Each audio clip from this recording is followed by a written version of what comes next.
Hi guys, welcome back. So we are back from our short coffee break Very short indeed. and we are going to continue our discussion on the watches launched in Watches and Wonders 2023. So joining me back today are Rishabh and Rashi. So welcome guys Hello.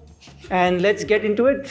So continuing our conversation about tourbillons from yesterday, I'd like to start with a very disruptive take on high horology, which is the MP13 tourbillon by Hublot. You also seem to be wearing a very cool Hublot today. Yeah, it's a classic fusion flyback chronograph. I Looks really like this great. watch. Thank you. Taking forward the discussion, this watch has more than one interesting thing about it. In addition to a bi-axis tourbillon, it also has two retrograde functions, one for the hour and one for the minutes. The hour retrograde jumps from one hour to the another instantly. Apart from that, the watch is powered by a manual winding caliber, which has a phenomenal power reserve of 96 hours. Have you seen the case? The titanium case has been designed beautifully. The way the sapphire glass is curved and it fits perfectly in the case to ensure that it is fully waterproof. It's just beautiful. Wow, what a crazy watch. I mean, it's incredible to think that on one end you have a brand like Hublot coming up with a bold, robust take on the tourbillon. And on the other end, you have Czapeks Anctartique with a more timeless aesthetic associated with the tourbillon. Have you seen the manufacturer classic tourbillon? It's incredible. It's a beautiful timepiece and I can't wait to see it on my wrist. A 39mm case size, I think it would be amazing. What makes this timepiece truly special, Rishabh, is the fact that this is the first time that Czapeks Anctartique is appearing at Watches and Wonders.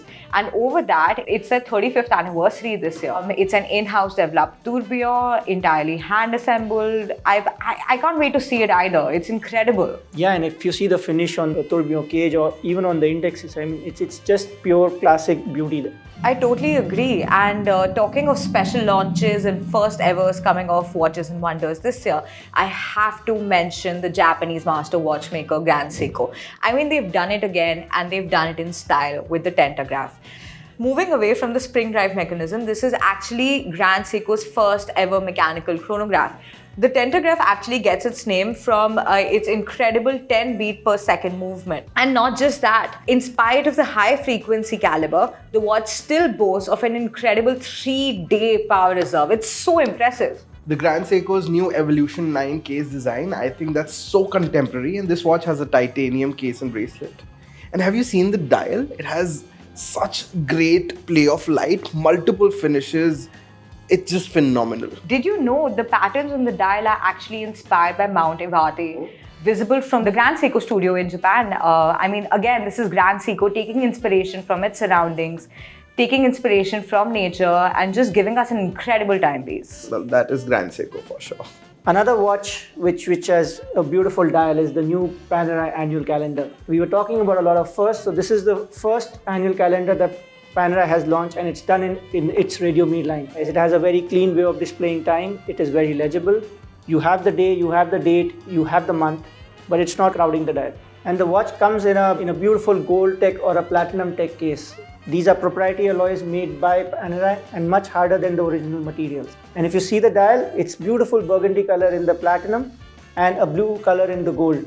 And it's just amazing. And what makes this launch even more special, come to think about it, is that Panerai is usually associated with robust, bold timepieces, and with a high complication like the annual calendar coming out, it's almost like we can see the new horizons the brand is ready to explore. That's right. And what I find even more interesting about the watch is the way it displays the annual calendar. While the day and the date is in a window at 3, the month is displayed on the periphery of the dial and an arrow at 3 o'clock points at the current month. And not to forget to mention that the Platinum Tech watch is an experience watch. Oh, wow. Yeah, and the owner of the watch gets an invitation to roam from the brand and they organize an immersive experience of the country and of the city for the customer. Yeah, I mean, I'm totally sold on that. But Sparsh, what would you say has been your total top pick favorite of these? So I've actually kept my favorite launch of the year for the last. Czapek had launched the Antarctic collection a few years ago and it's been really hot over the past few years. Now they have come up with a skeleton watch for the same.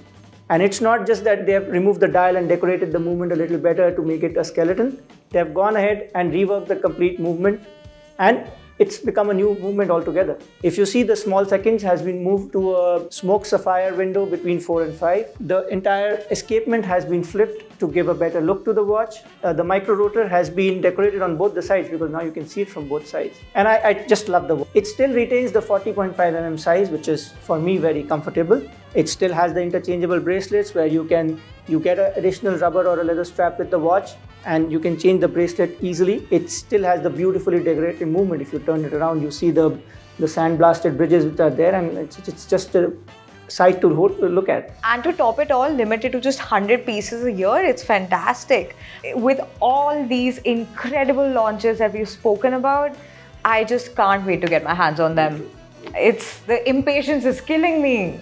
I agree. I mean, it's been an exciting launch this year, and we've had fun covering it. That's where our coverage of Watches and Wonders ends for this time. And stay tuned for more content coming from our studios.